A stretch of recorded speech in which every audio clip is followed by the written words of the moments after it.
We interrupt this program to bring you a special report.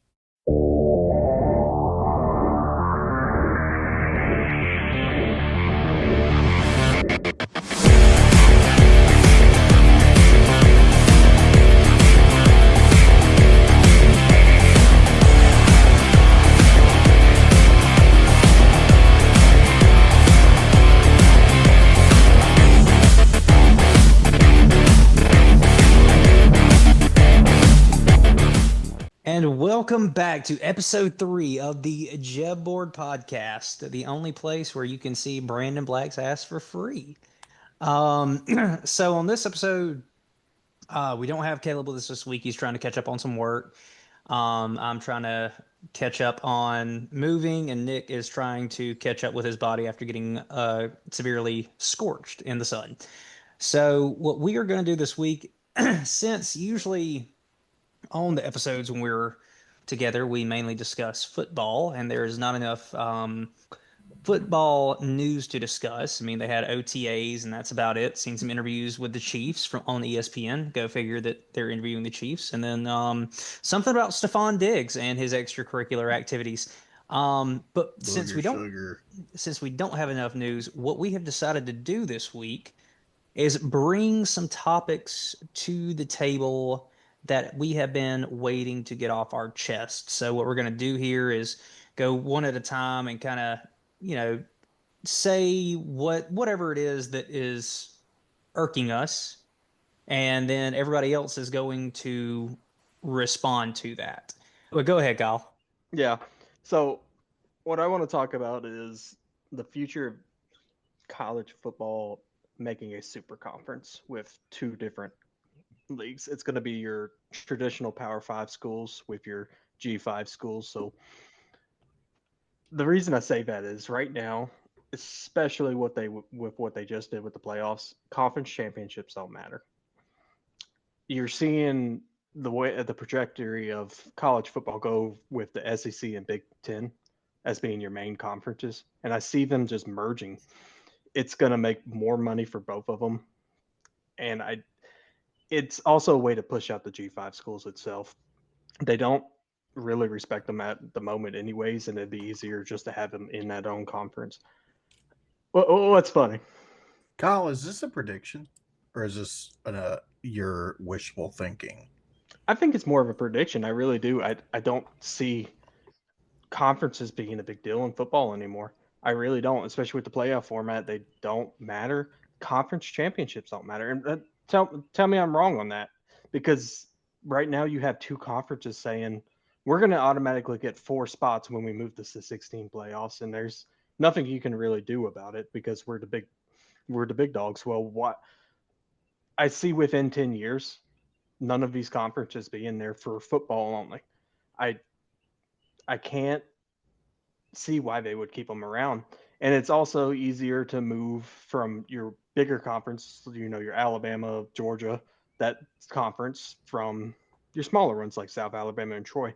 When a school is doing better in your lower conference, they could easily move up to your bigger conference. Your bigger conference, say a Maryland, can easily move down to a lower conference. It's easier that way, and I can't see the picture of having big conferences anymore, You especially know with why the there are conferences in beginning? location. Money. Well, no, I mean traditionally it was location. Well, let To me make ask. money. Yeah, in Let, the let me 1920s. Yeah, well, let me ask you this, Kyle. Are you saying? I think, like we've mentioned on here before, it's going to be like a promotion and relegation type thing, like soccer does, or like you just saying that it's just going to be two mega conferences, and then everybody else going to like get the boot and play in like a was it an NIT style championship? I see it more of a promotion. Um, when you form these two, you can't have a school like Notre Dame be left out of these two conferences. It's going to be a merging of everybody into one. You if it's what they're going with their playoff format better, it's easier to pick these schools, especially when you don't have a conference championship. You have, okay, these guys dominated in this league, so obviously they're going to be the number one spot, and we'll fill out the rest. And then your G5 schools will still get their one spot. Well, now you don't have a Notre Dame who's not in a conference that's going to be able to take another spot from their power conferences like they don't want. I feel like it's a way for them to get the schools they want in more. So like a division. So, yeah. Okay, you're saying there's more going to be like a Western Conference and a Super Eastern division. Conference. Yeah, but with your bigger schools compared to your smaller schools. Your money makers versus your non-money makers.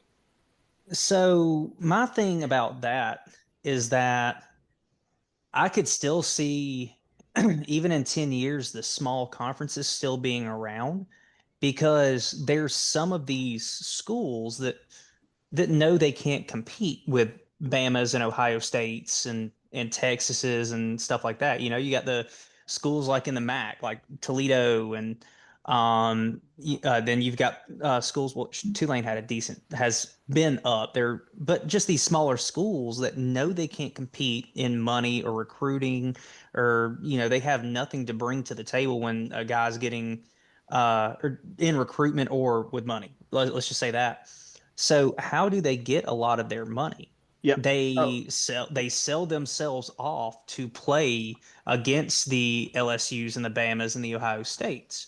So when there's a super conference or super conferences, let's say there's two, you can't really do that, because you have to say, like kind of like how the SEC is doing the whatever they were doing, like the bubbles or whatever they were doing. Like, oh yeah, this team plays this three teams, and then the next year they'll swap in the whole 9 yards. I don't. That makes the smaller schools no money, so they're not going to be for that. And even then, even with the what we're trying to say, I think when it goes to football, obviously football's the breadwinner for a lot of these conferences. I don't think the bigger conferences would want to see some of these smaller conferences in basketball and baseball. Like you can look at Auburn and Tennessee and Alabama in basketball. I mean, they've over the past recent seasons, they've had great teams. But there's always those Xaviers and Butlers and UNC whatever, or Cal whatever in baseball, that are always have these good teams that they don't want to see when they're trying to build their programs up, but they're consistently getting beat down by the quote unquote mid majors. So do I see some of the conferences dissolving over the next 10 years? Absolutely. I figure you will see some of the especially the group of five. Like, I would see that whittling down to two or three. But obviously SEC is not going away. Big Ten's not going away. The Big 12, they have 16 teams now, or what was the Big 12 is now Big 16. The only one that's went away is the Pac 12, and that's the only reason why. Let's be honest, is because it needed to die. The only people that really the only schools that took football seriously was Oregon, Washington, and then previously USC, and then Stanford thrown in there sometimes, like in the Andrew Luck years. So they're not a football conference, so they didn't really care anyways. But I feel like especially your conferences conferences that are majority located in Texas, so Texas Tech, SMU, Big 12, and then your predominantly power programs or power conferences, Big 10, SEC, maybe the ACC. I don't know. It could have been one of those things that, like, you could see the ACC dissolve, because they're getting to where they don't really take football as seriously as they once did. Outside of Clemson and Florida State, God bless them, going 2-10. But yeah, I don't see there being two ever. So Well, The amount of teams too. the thing is that it's not about, like, they're not making that decision based off of like who's good and who's bad and who takes it serious. It's who brings in the money. That's the sole reason why we even have a playoff. Went from 4 to 8 because elimination games make money. That's why I went from 8 to 16, 12. What is it now? 15? Yeah, it's 12 now. They're talking about going to 16, not this coming up year, but the year after next. And then with this new revenue sharing model that they're trying to do, like, if your team ain't making money, your team ain't gonna last. So it could very well be two super conferences, or just one big super, like Big Ten, SEC, and football. There'd probably be maybe 2 conferences in basketball, a 1 average size conference in baseball. Because I mean, like 3 teams, and they're all in the SEC that actually make money. It's a revenue generating sport, and so because like say like the Sun Belt takes away $20 million from like the overall revenue sharing that share with players. Why is the Sun Belt getting that? What do? They don't contribute anything to the pie, and so I think that's where we're heading. I think, and I also think that the revenue stream, like just based off of ticket sales and the whole 9 yards alone, I think that is overhyped. Not overhyped, but there's only like probably I think there's when I was in college in 2019, we talked about this. There's only like 12 programs in the United States that actually generate a positive revenue, and it's all the big ones: so Ohio State, Michigan, Right. Auburn, Alabama, Notre Dame, teams like that. Right. They're the only ones. And those So are the people that have the power and to say so. Like the AD at South Alabama does not have a seat at the table when discussing the playoffs or stuff no, like that. You see what I mean? true. So, I mean, I so in think that way, I mean, there's nothing stopping them from saying, you know what, we're just gonna go over here, we're gonna do our own thing, go have fun, and like the money that was that I guess quote unquote big Division One, like all the conferences get, that money's going away. It's going with the Alabamas, the Texas, the Georgias, and so, I mean, they playing by their own rules. There's nothing you can do about it. And even like some of the bigger schools that you would think are name brands actually don't really make money. Like Colorado is probably or not so much in the past 10 years, but like historically it was a good football program. And I guarantee you, like this past year was the first year they've probably turned a profit in college football. I think too, like you got to realize that while like Greg Sankey has a lot of control over the SEC, it's still done by committee. And in order for something to pass, for them to gain a new team into the conference, it has to pass a certain vote. And I don't know if y'all remember when Florida State was throwing their hat in, and it got shut out quick. But meanwhile, Texas was approved without, it was like what 15-1.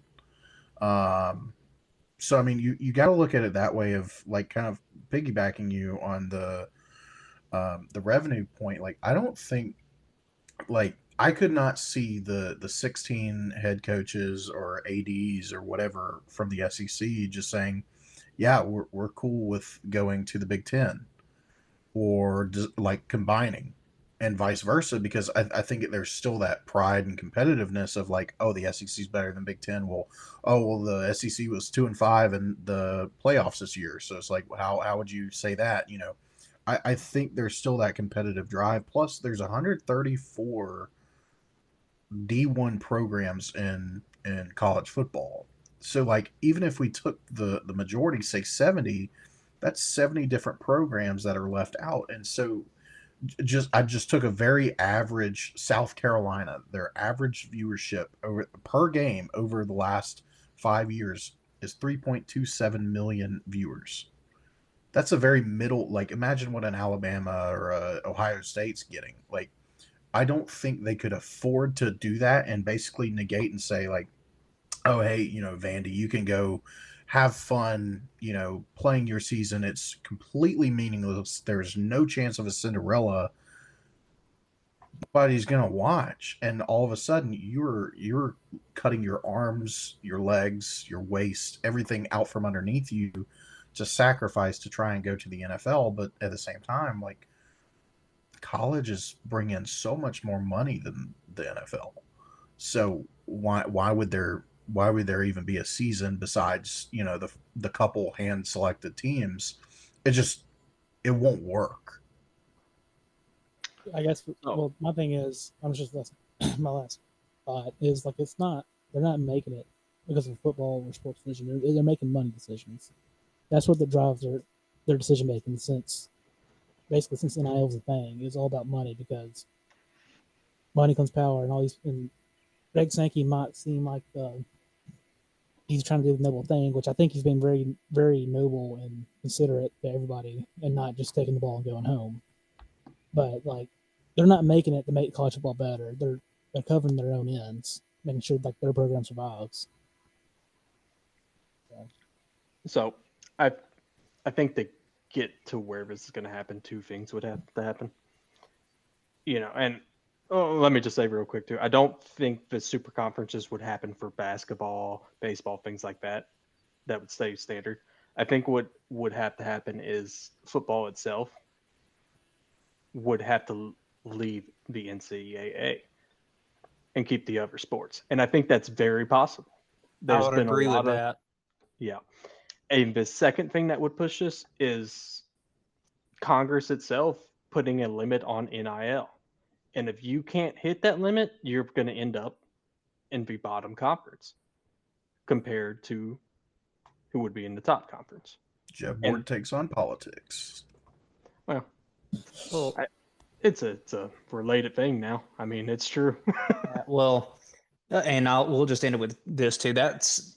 The second thing you said right there, me personally, I feel like it's more realistic than the first. I think if it got to a point where the big conferences could split off and do their own thing and not have to share revenue with the NCAA, then we're talking about potential to happen. But because that's the thing, is like the siphon isn't the other schools, the siphon is the NCAA. The NCAA is, for what it's worth, not really regulated, and they can make as much money as they want to. So I think that's where the divide is. It's not really like, oh, it's going to be big schools, small schools. It's going to be when the big schools get enough money and they get big enough, it's going to be the big schools and even the mid-major schools against the NCAA. But go ahead, BB. But it's not like I just said that was the last thing we'll say about it. One more thing. I don't think the NCAA survives with college football. Like if Big Ten and SEC break away from the NCAA, I don't think the NCAA survives. Because that cuts like their like income, and probably I know like basketball is the biggest generating thing. The NCAA is the March Madness, but I'm pretty sure football is up there now, especially recently. I think they survive. I think they just take a heavy pay cut. So, all right. Well, Nick, do you have something? No. Okay. I was wincing in pain. Oh, sorry. All right. Well, since we're done with Kyle's topic, let's go ahead and go to BB's topic. And I will listen to this. BB, you can go ahead. I'm going to go grab some beverages because I feel like I'm going to need some for his. I'm calling an audible. We got too heavy worse. college football. I'm still calling beverages. But have y'all guys ever? I mean, I brought it up earlier, but this enhanced game stuff is something I'm interested in because Grayson threw me off moving his laptop. But I mean, like, who here actually watches like Olympic sports? Me. I mean, but who watches it and likes it, not just throws it on? Oh, I like them. But Do you, Nick? No. Okay, very few sports. Like, I'm not going to sit there and just watch all day coverage of every sport. Of like track, like how do I like watch basketball. I can get into handball. But legitimately, like swimming. Who's here watching the 200? Okay, I watch the gold matches. So if it's the United States. I love swimming, but I did it in high school, so that's my reason on it. But Kyle's big flex today. Oh, look at me! Casually dropping it. Yeah, I'm getting married. I swam in high school. I own a house. My legs. Yeah, fuck you. Track's fun too. I don't. Well, how much more interesting would it be play? if the athletes were juiced to the gills? Oh yeah, I'd turn that on an instant. That's what this is. Yeah. And so, I don't know if y'all saw it. The only thing that you cannot take in this competition is cocaine and heroin, because that's the only thing that was going to take them. That was going to cost them their insurance. And so there's it's all the Olympic sports. There's combat sports too. So we're getting a little. What's the pride fighting of like the early 2000s? Oh my god! We might be getting some of that. when Blood Alistair Overeem and Rampage Jackson were just Mhm. juiced out of their mind. Yeah. And but when I started thinking about that, I started thinking about like maybe like the big three, the Ice Cube Basketball League. All right, hear me out. We kind of did this thing for baseball where you got to be over the 40 years old. You can take whatever you want to take. Horse tranquilizers, the hair stuff that Tatis was on, and we do a 5-out home run derby. Yeah, that's good. Just the gills. No, I like the idea of this as like enhanced sports though, because you think about all like baseball, for instance, they got you know juice balls, they got torpedo bats. If you can get the equipment to give you a hand, why can't you just put a little bit of something in your body so you can crank a 480 foot home run every game? That's all I got to say. Kyle is currently taking horse tranquilizer. Oh, it's He's currently he's having training a for the stroke. defense games. But Well- I started reading on it, and you can have like prosthetic limbs and like super squishy shoes or whatever that make you jump higher. Well, But look, there's a thing where for every world record broken and during this competition, whoever broke it wins $1 million. well, So I think that attracts some actual athletes and not Who's the this being family that funded by? retired. Who is sponsoring this? We say Barstool. No, it's just some dude. I saw some earlier. well, while you find that, I will Yeah. say with sports and using foreign or banned substances, my thing is this. Like, obviously, we want to see the best natural athletes in hockey, baseball, football, everything, right? We want to see how good, like, we want to see how good somebody can get. So obviously with the like NHL, NBA, that stuff, like I don't want it in there. But that being said, if everybody has access to it, sign me up. Like, Okay. okay, go ahead. So in January 2024, they announced a multi-million-dollar investment round from venture capitalists. And then like 3 Middle Eastern people who have blue in their Wikipedia page. They're probably rich, so they got Saudi money. This shit's happening, boys. But Yeah, season 2026. so what I'm saying is that if everybody's allowed to use it and it's known, and like with this, you kind of have to take the moral sense of it out of there because this dude's his heart's gonna explode in 3 years, right? So it almost becomes like a murder ball type scenario where like, hey, you're gonna see this guy for 3 years and then he's not gonna be able to walk. So if that's like kind of the known thing, I'm here for it. Like I would like to.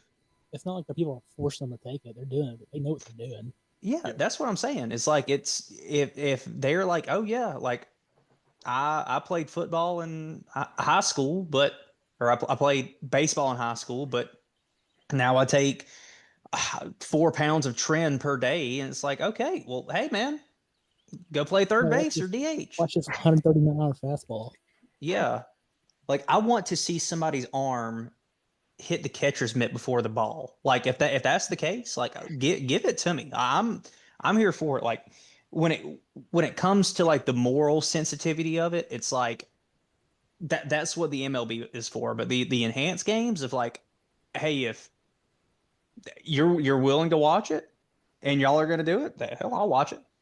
They're gonna run out of breath before they make first base. No, there's no run. It's a home run derby. There's They're going to take 3 swings and run out of breath. They're going to have to do it by like total distance and not amount of home runs. Yeah, exactly. They should do that in the actual home run derby, to be honest with you. Well, they're not taking steroids in that.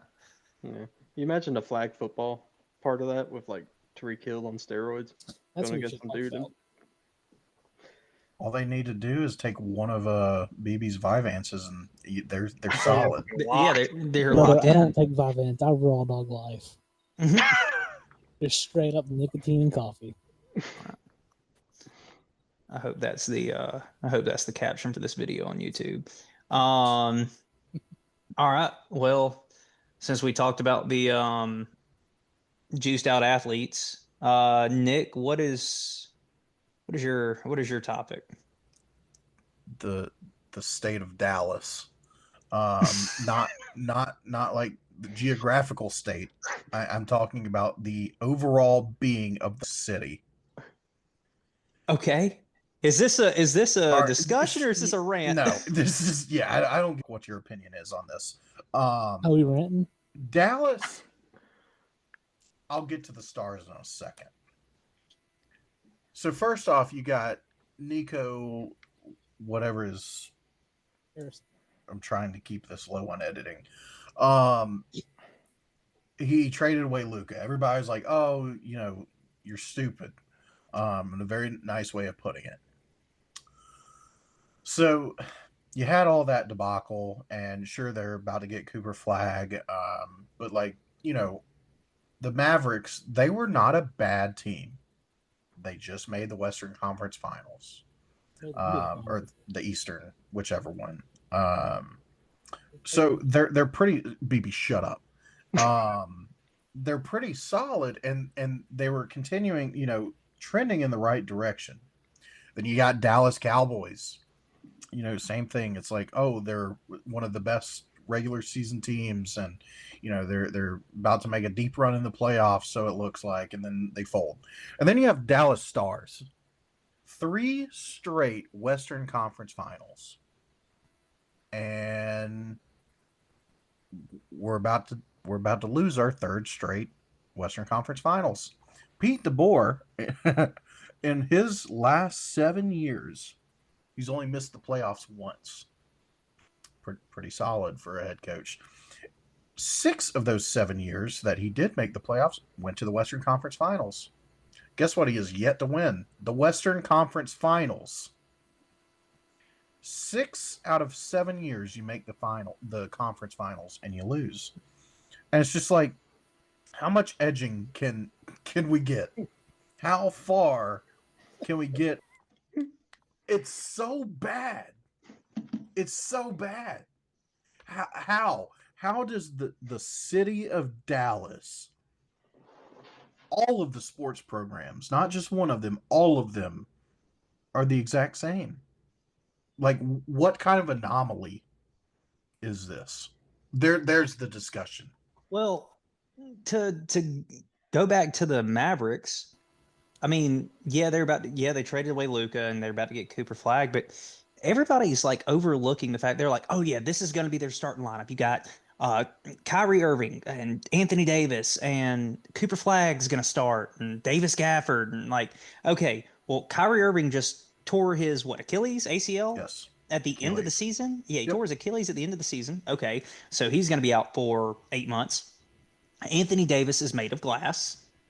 Cooper Flag is going to be a rookie. He will make an impact, but he's still a rookie. He can only do so much. And then like they don't really have a lot. Like again, like LeBron said on Pat McAfee, the lotto's rigged. The NBA lottery is rigged. There was no way that they should have got the first pick. So and then the Cowboys, it's like, I mean, we know what their problem is. It's Jerry Jones.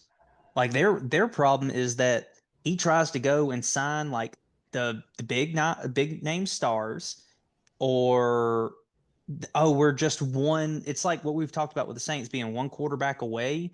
Like they are always like, oh well, if the Cowboys add another receiver, they can win a Super Bowl. If they add a linebacker, they can win a Super Bowl. Well, they've been adding this stuff as much as Jerry has let them, and they still haven't won it. They've regressed from what was it, 2015, when they went like 15-2 in the regular season and took a first round exit? Like they've regressed since then. Brother, that was last year. Not this year, but the year before. This was like 2023. Oh no, I was talking about the year. It was I'm talking about the year it was Dak and Ezekiel Elliott's first year. Oh, yeah. Okay. Yeah. But no, in the same token though, it's like and then like, oh, they start winning like the first 5 out of the 6 games of the season and stuff like that. And it's like, oh, the Cowboys are back. And it's like, well, play that back half of the season. You'll see they went 6-2 in their first games. And they're going to go 2-6 in their last game. So it's like, I don't know. And then BB, how are the Rangers doing? I know they paid Scherzer a lot or took his contract or whatever they did. You're muted. But yeah, I mean, I think they're doing all right. I think DeGrom's about to come back. They are they're 27-30, so they're spitting their wheels. They are 4.5 game out of first place. Well, So, but they did win the World Series in 2023, so that's carrying the city a little bit, and that helps. Yeah, but in this, I feel like the Rangers are the number 4 team out of the 4 teams in Dallas. well, it didn't used to be that way back in the day. Well, we're talking about now. Back in the day, they're probably 1A, 2. Yeah. Yeah, so, BB, what was your opinion back in 1980? Baseball was great. Anyways, the Stars, they did so well this playoff. They beat the Avalanche in a game 7. Like, again, came back from down 2 with 6 minutes to go. And then they come in and do the exact same thing to the Maple Leafs. And Pete DeBoer is 9-0 in game 7. Like, wild stat. And then, like, Mikko Rantanen and Moose, like, coming for best player in the playoffs, leading everybody in scoring it with 19 points, and then nothing. Just everybody went stone cold. They're making Stuart Skinner look like Jesus Christ himself. Stuart Skinner is ass. He is horrible. But there yet, Dallas, who would have a much better chance against the Panthers, nothing. Connor McDavid, yes, he's good, but he's not having the run that he had last year. Hyman, is sticking up the Hyman. He's out for the entire year now. So it's like you've got Draisaitl and Connor McDavid, but there yet they can just, yeah. That's all. Noted. Well, we will. Right. Anyway, so we'll get into my topic real quick, and I'm going to preface this because since we've already kind of talked about it a little bit kicking off with Kyle, so I'll preface it with this. Outside of money and any kind of monetary claim, all of this talk about expanding postseason playoffs is asinine and it's pointless. Just heard today that they're thinking about expanding March Madness from 64 to like 72 or 78 or whatever it was. I didn't hear the number. It was 72 or 76. They're considering both. Yes. So we have that. College football playoff is expanding, talking about expanding to 16, not this season, but the next season. Any more teams in a playoff, whether it be collegiate or professional, is pointless. Let's look at, honestly, let's look at the NFL first. NFL's got 14 teams total in their playoffs out of their 32. You've got the MLB that's got, how many is the MLB got, BB? Is it? I think 12. 12? So 12 out of 30. It used to be 12 because they used to be 8 and then they added 4 or 2 more. Yeah. And then Nick, remind me on how many's in NHL? It's 12. 12 out of how many teams? 28? Yeah. 12 out of 28. Okay. So then you get into college and it's like, okay, you've got 12 now in football, you've got 64 in college. And it's like at this point in time, outside of a money grab, there's no reason. It goes back to what we talked about 2 years ago, like especially in college football, expanding teams. I mean, we're literally arguing at this point in time who is the 12th best team and who is the 13th best team. And, I was a fan of going to 12 and expanding then. But it's like, again, we're getting into that argument. And it's like the lower seeded teams did not do great in the college football playoff this past year. And at the March, and look at March Madness, where do they add these teams? And do you go 11 through 16 playing games? Like they already do. So 11, instead of it being 11 and 16, you have 11 through 16 with the playing games. I don't, when it comes to deciding who is the best team, it doesn't take 12 teams. That's the reason, again, why you play the regular season. I think if you're looking at expanding playoffs, you have to look at shrinking the regular season and leaving more variability with the regular season, because it's pointless. If you haven't decided who the 12 best teams in college, or the 12 best teams or 16 best teams are in college football by the first 12 games they play, or who belongs in the NCAA tournament, the 64 or 68 technically with their playing games, and you hadn't decided who the 68 best teams are, like you're not paying attention. Same thing with the NBA right now with all of their playing games. It's like, are we really doing this? Like, when has a play-in team gotten to the NBA? I don't know. No, they've only done it 3 years. But it's like, it's only there for generating revenue, elimination games right off the bat, and I don't know. I just see it's pointless. I concur. I think you should just take all the conference champions and put them in the playoff and just leave it at that. Yeah, well, you should email the college football playoff committee that, and they'll probably take time to respond to you and see how that's a stupid idea. I think they should poll every single athletic director and say, come up with 2 separate criteria for how we should grade teams. Take the 2 highest selected criterias that were all polled in, stick that in a computer, and call it a day. Or we just go back to the BCS computer and then just. It's essentially the same thing. Yeah. Yeah, but I don't think we knew what the BCS was doing. I thought, like, what their factors were. Grass ain't always greener. Yeah. Well, it's just too biased now with the committee, and no one could tell me different. Yeah, for sure. I mean, it's like Tell me how they wasn't the 4th best team that year. I went back and listened to that rant the other day. But no, the thing is like, the eye test, I feel like, and we've talked about this before. Hell, I talked about it on that same podcast. The eye test is so overrated nowadays, because they don't look like, when you look at the eye test, you don't look at the season they're having. You look at the season and then past seasons too. So because there is a bias on what is the term that people use? Revisionist history.